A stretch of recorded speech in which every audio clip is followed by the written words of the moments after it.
साथियों नमस्कार। साथियों, आपको बांग्लादेश का किस्सा तो पता ही होगा, किस तरह से वहां पर तख्ता पलट किया गया।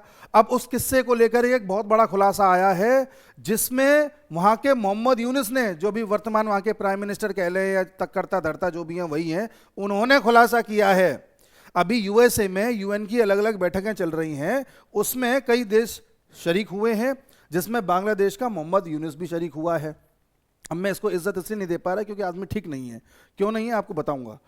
अब ये मोहम्मद यूनुस ने मुलाकात करी कुछ ऐसे लोगों से जो इस पूरी साजिश के पीछे खड़े हुए थे।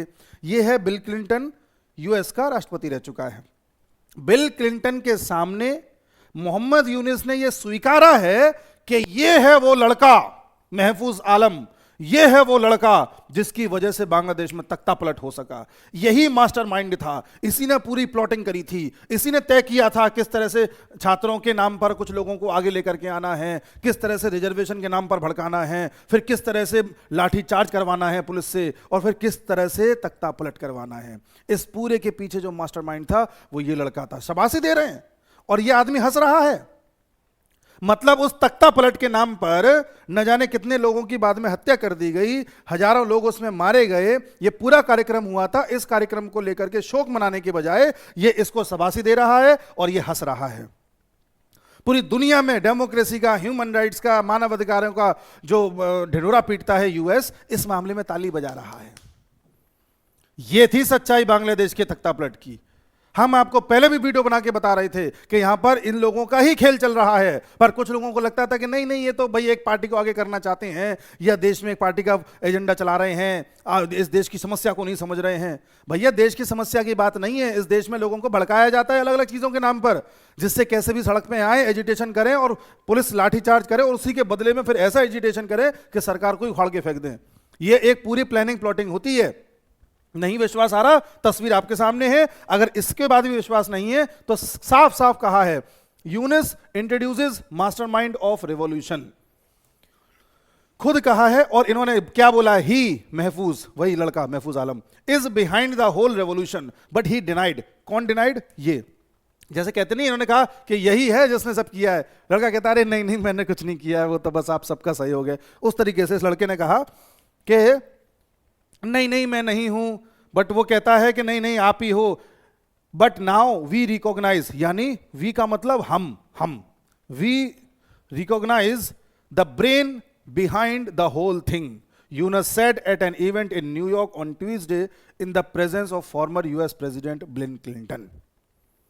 अब बताइए, वो लोग जिनको ये लगता है कि भारत में मणिपुर की समस्या कोई सरकार की समस्या है, या जिनको लगता है भारत में फार्मर की समस्या कोई जेन्युइन समस्या है, जिनको लगता है भारत में रिजर्वेशन की समस्या कोई जेन्युइन समस्या है, भैया कोई समस्या नहीं है। अगर फार्मर की समस्या होती ना तो पूरे देश के किसान आगे आते, केवल पंजाब हरियाणा के कुछ किसान नहीं आते। अगर इस देश में मणिपुर की समस्या होती ना, समस्या है मैं मान रहा हूं, लेकिन उसको कोई ऐसा नहीं कि भारत की सरकार उसके लिए जिम्मेदार है, उसके लिए जिम्मेदार ये लोग हैं। आप जानिए, पहले म्यांमार में तख्ता पलट किया इन्होंने 2021 में, फिर बांग्लादेश में तख्ता पलट हुआ है, और 2022 से मणिपुर जल रहा है। क्यों? इस क्षेत्र में ही ये सब क्यों हैं? मुझे कोई ये बता दे। लेकिन आप नहीं बता पाएंगे क्योंकि आपके ऊपर भी ब्रेन वॉशिंग की पट्टी पड़ी हुई है। अब आपको एक चीज और बताता हूं।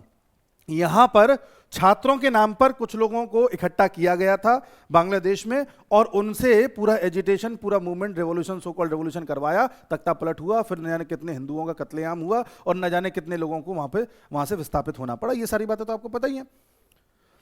आपको नहीं लगता कि सेम प्लॉटिंग भारत में भी हुई थी?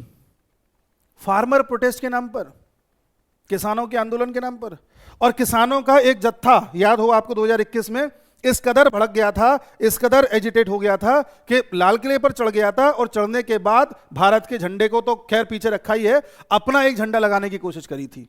ये झंडा काफी हद तक खालिस्तान जैसा लगता है। अब बताइए, एक झंडा आप भारत के झंडे से ऊपर लगा रहे हैं, गनीमत है कि आप हिला नहीं पाए, इसे हिलाते तो गड़बड़ हो जाती।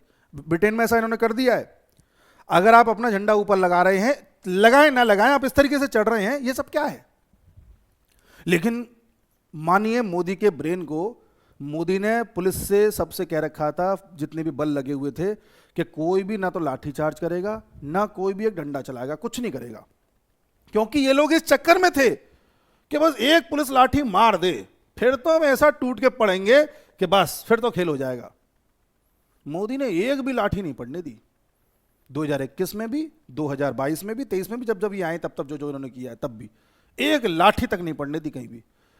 पुलिस से कह दिया भैया तुम प्लीज 2 डंडे तुम्हें खाने पड़ जाए, खा लेना इनसे, लेकिन तुम इनको मारना मत, क्योंकि ये कोई फार्मर नहीं है, ये वो लोग हैं जो इस देश में तख्ता पलट करना चाहते हैं, इस देश को वैसा बनाना चाहते हैं कि देश बड़े बड़े देशों को गुलाम बना रहे। और इसीलिए एक केस हुआ था, आपको मैं बताऊं, जब पहला फार्मर आंदोलन था, तब एक केस हुआ था जिसमें किसानों की भीड़ में एक व्यक्ति की मौत हो गई थी, और उस व्यक्ति को बाद में इस तरीके से टांग दिया गया था जैसे कि पुलिस ने मारा है उनको। मारा पुलिस ने नहीं था, वो मरा था एक्सीडेंट में, भाग दौड़ में, भीड़ भाड़ में, इस तरीके से शायद कार बार उसकी टकरा गई थी, उससे उसकी मौत हो गई थी। इससे पहले कि इस बात की पूरी पुष्टि होती कि वो कैसे मरा कैसे नहीं मरा, बड़ी जल्दी करी राजदीप सरदेसाई ने एक न्यूज छापने में कि पुलिस की लाठीचार्ज से देखो युवक मर गया, जिससे बाकी लोग भड़क जाएं और वही काम हो जाए जो होना चाहिए था। बाद में इसके खिलाफ केस हो गया और इसको माफी मांगनी पड़ी, और 2 हफ्ते के लिए ये सस्पेंड भी रहा आज तक से इंडिया टुडे नेटवर्क से। ये आग में घी डालने का काम करते हैं। ये आप जानिए क्या हुआ था हमारे देश में। अब आप कहेंगे कि जो 3 किसान बिल आए थे उसके लिए आंदोलन हो रहा था। 3 किसान बिलों के लिए आंदोलन नहीं हो रहा था। और प्रधानमंत्री मोदी ने 2020 में जो 3 किसान आंदोलन वापस लिए थे 22 में, वो इसलिए नहीं लिए थे कि चुनाव आ रहे हैं, चुनाव के लिए मोदी डर गए हैं, या उन्हें ये डर है कि पंजाब में हार ना जाऊं। नहीं भैया, 2% लोगों को खुश करने के लिए मोदी इतना बड़ा कदम नहीं लेगा। मोदी ने कहा भी था कि मैं किसान बिल वापस ले रहा हूं, लेकिन इसकी वजह कुछ और है जो मैं बता नहीं सकता। उसकी वजह ये थी। और इतना ही नहीं, उन बिलों पर जो भी बिल आ रहे थे, जो भी कानून नहीं बन पाए थे, उस पर किसानों के साथ कई राउंड की बैठक भी हुई थी। उस बैठक में कोई निष्कर्ष निकल के आ ही नहीं पा रहा था, और सरकार इनकी सारी बात मानने को तैयार थी, फिर भी निष्कर्ष नहीं निकल रहा था, क्योंकि उनको तो इन 3 बिलों का बहाना बनाना था हंगामा करने के लिए। तो पहले तो चलो मोदी ने तीनों बिल वापस ले लिए, तुम्हारी चलो वो जड़ खत्म कर दी समस्या की। तुम 2024 में दोबारा आंदोलन करने क्यों आए थे ये बताओ।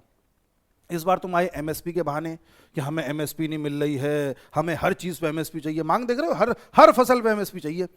कल को तो तुम कहोगे हमने जो घास उगाई है ये भी फसल है, इस पर भी एमएसपी दो। और जबकि आप सरकार का देखें तो सरकार जो एमएसपी वर्तमान में दे रही है इतनी ज्यादा दे रही है, इतनी कांग्रेस ने आज तक नहीं दी होगी। बीजेपी सरकार में, एनडीए सरकार में किसानों के ऊपर एग्रीकल्चर सेक्टर में 1 साल का बजट होता है 6.5 लाख करोड़ रुपए। कांग्रेस के टाइम पे 2009 से 2014 के बीच में 90,000 करोड़ से भी कम था। वर्तमान में सरकार, बीजेपी सरकार, एनडीए सरकार ये कोशिश कर रही है कि हर किसान पर सालाना कम से कम 50,000 रुपये खर्च हों, चाहे उसको 2,000 रुपये जो मिलते हैं उसे किस्तों के रूप में 6,000 रुपये पूरे साल में मिलते हैं टोटल, वो हों, चाहे उसके लिए इंफ्रास्ट्रक्चर डेवलपमेंट करना हो, चाहे उसे सब्सिडी के रूप में देना हो, चाहे उसे एमएसपी के रूप में देना हो, कैसे भी डायरेक्टली इनडायरेक्टली उस पर 50,000 रुपये साल तक पहुंचने चाहिए सरकार की तरफ से। सरकार ऐसा कर रही है। बीजेपी सरकार ने, एनडीए सरकार ने किसानों के लिए जो भंडार होता है, स्टोरेज होता है, उसको भी बढ़ाने का फैसला किया है। कांग्रेस के काल में पिछले 60 साल में 1400 लाख टन का भंडार था हमारे पास, और अब अगले 5 साल में 700 लाख टन बनाना है भारत सरकार को। भारत सरकार ने निर्णय किया है, मतलब पिछले 60 साल में जितना बनाया है उसका आधा अगले 5 साल में बना लेंगे। तो ऐसी कई स्कीम्स चल रही हैं। ड्रिप इरिगेशन आया है, ड्रोन दीदी आई है, सॉइल हेल्थ कार्ड आया है, लेकिन इन सबको साइड करके जानबूझ के बहाना बनाया एमएसपी का, क्योंकि एमएसपी ऐसी चीज है किसान थोड़ा सा जुड़ा रहता है उससे। ये होता है हमारे देश में। अब देखो, आप बार बार आप देख रहे हो जाति जाति जाति चल रहा है, रिजर्वेशन रिजर्वेशन, बीजेपी आगे रिजर्वेशन हट जाएगा, कानून की किताब लेके घूम रहे हैं, संविधान लेके घूम रहे हैं, कभी कुछ कभी कुछ। ये क्या है? इस देश में जनता को सड़कों पे लाना है तो 2-3 चीजें उठा दो आप। रिजर्वेशन का मुद्दा उठा दो, जाति का मुद्दा उठा दो, किसानों का एमएसपी का मुद्दा उठा दो, कुछ नहीं तो रेल एक्सीडेंट करा दो। आपको रेल जिहाद के बारे में पता ही होगा। आजकल कई यूट्यूब पर ऐसे वीडियोस आ रहे हैं जहां पर एक रेल की पटरी पर एक जना पत्थर रख रहा है, कोई और भारी सी चीज रख रहा है, और रेल की पटरी न जाने ऐसे कितने इलाकों से गुजरती है, ना दूर दूर तक कोई आदमी ही नहीं होता, ना कैमरा होता, ना कुछ होता, कौन देखने वाला बैठा है। रेल के एक्सीडेंट हो जाते हैं। इस देश में रेल एक्सीडेंट लगातार होते रहना, जब इतने नहीं होते थे, अब एकदम से हुए। इस साल आपने देखा होंगे 4-5-6 सुनने को आ गए हैं। अचानक पेपर पे पेपर लीक हो जाना। पेपर पहले भी होते थे, केंद्र सरकार के पेपर लीक हो रहे हैं, राज्य सरकार के तो चलो सुनने में आता है। आप जान रहे हैं एक गहरी साजिश किस लेवल पे चल रही है। भारत के कुछ अपोजिशन के लीडर्स ऐसे ऐसे लोगों से मिल रहे हैं जो संदिग्ध हैं क्या कहेंगे आप? मैं नाम नहीं लूंगा वरना लोग कहेंगे कि मैं उनका विरोधी हूं। अभी जम्मू कश्मीर में चुनाव हो रहा है, एनसी और कांग्रेस मिलकर लड़ रहे हैं। उसमें एनसी का साफ साफ कहना है कि अगर हमारी सरकार बन गई जम्मू कश्मीर में तो हम 370 को दोबारा लाने की कोशिश करेंगे और पाकिस्तान से बातचीत स्टार्ट करने की कोशिश करेंगे। पहली बात तो उनके अधिकार में ये है नहीं, और दूसरी बात, अगर वो कोई ये कह रहा है कि हम पाकिस्तान से बातचीत करना स्टार्ट करेंगे तो आप क्या कहना चाह रहे हो बताइए आप? इस पर विचार होना चाहिए, लेकिन इस पर कोई चर्चा करते ही नहीं है। सब उसी में फंसे रह जाते हैं कि अरे देखो किसानों के साथ गलत हो रहा है, बच्चों के साथ गलत हो रहा है, बांग्लादेश में गलत हो रहा है, डिक्टेटरशिप आ गई है। हाँ, एक डिक्टेटर भी है, कॉमन वर्ड है, इसको भी जोड़ देते हैं हर किसी के साथ।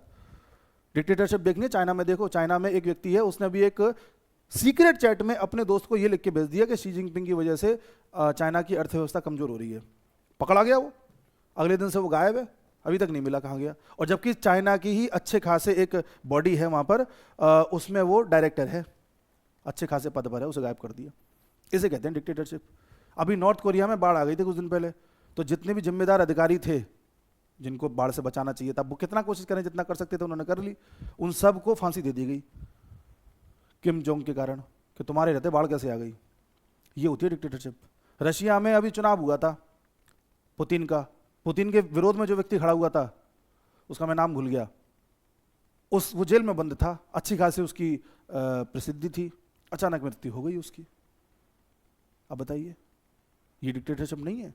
ये होती है डिक्टेटरशिप। अब आप सभी से मेरा अनुरोध है कि आप सब लोग इन चीजों पर अलर्ट रहें भैया।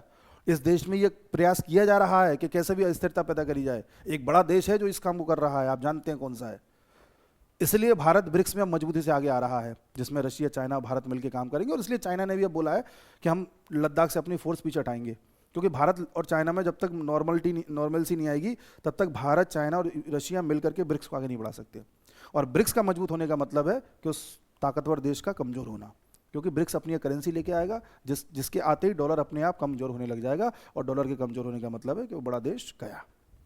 ये लॉन्ग टर्म विजन है और ये वो भी समझ रहा है। बहरहाल मुझे उम्मीद है आप भी समझेंगे।